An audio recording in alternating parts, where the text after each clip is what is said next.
question up here. So I think that I think you're right on that there are so many different ways to look at this, and with every platform and every challenge, there are different questions. But I think we're leaving out a couple of big pieces, which are commitment of the user, and it's something that Kirsty talked about. Is I think that's what it comes down to. Is we have so many demands. Sounds gone. We have so many demands on our time now with all the different formats that we're looking into. That question of is it worth it? So value on one hand and commitment that we're asking on the other. And I think part of the reason we don't see clamoring for things like this is that the value ultimately wasn't worth it. And what comes back to determining value is the strength of that storytelling and the experience that we're providing. So on some level, yeah, YouTube opens up the doors, but the best things still tend to surface, or at least the weirdest ones tend to surface, right? So we have to look at that. What's the value we provide as storytellers, and what are we asking of people to get engaged?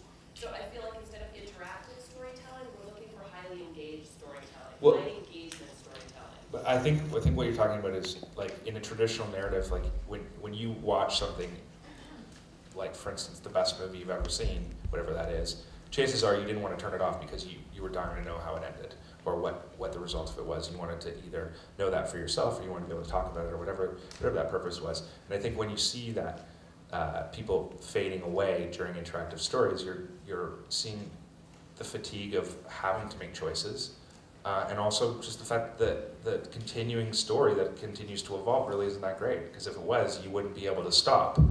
And so I think you're right that ultimately we should be talking about what makes great stories first and foremost, and focusing on that. But there's so many different areas to concern yourself with when you talk about that, in terms of how to pay for it, in terms of who's interested in being a part of it. Awareness. Right, awareness, distribution, who are you talking to with it. There's so much in play beyond creating a good story that it starts to get mired in these difficulties that I don't really have an answer to. But I agree with you. Interactivity doesn't equal clicking. Like, that's always the mistake that we all make, that clicking is somehow interactive. And it isn't necessarily.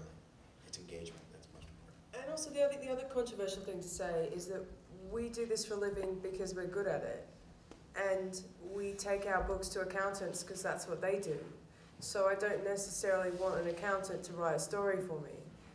And I know that's arrogant, but so branching narratives might seem boring and limited, but there's a reason for them beyond, funding models and blah, blah, blah. It's because, people who tell stories for a living have good ideas.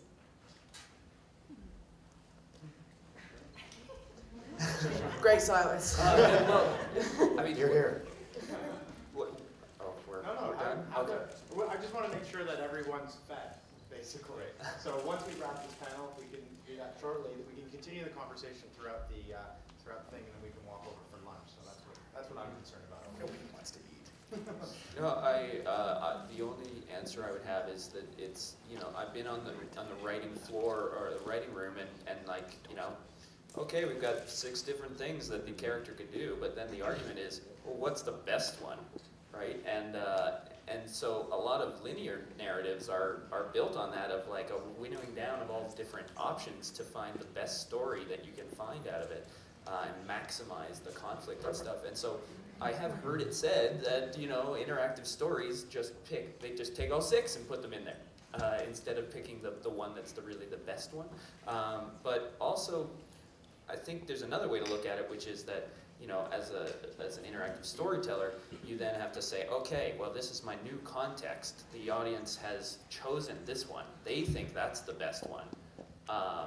It's like you've had the veto from the executive producer.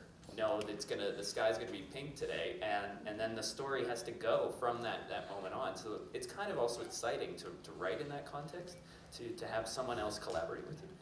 To respond to your controversial point, one of the things is... Said be controversial. I'll be equally controversial.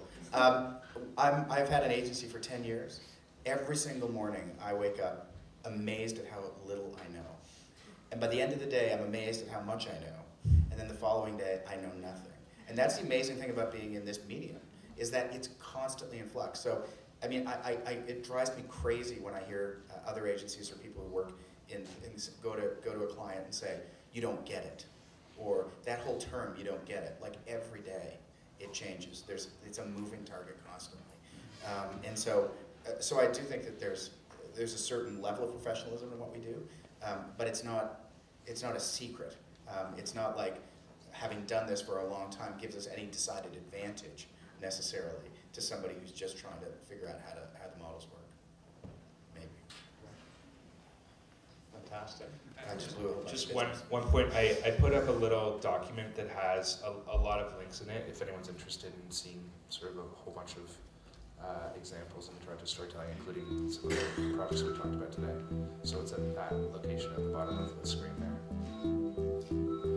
Great. The not so secret. Thank you. Exactly. Thank you guys.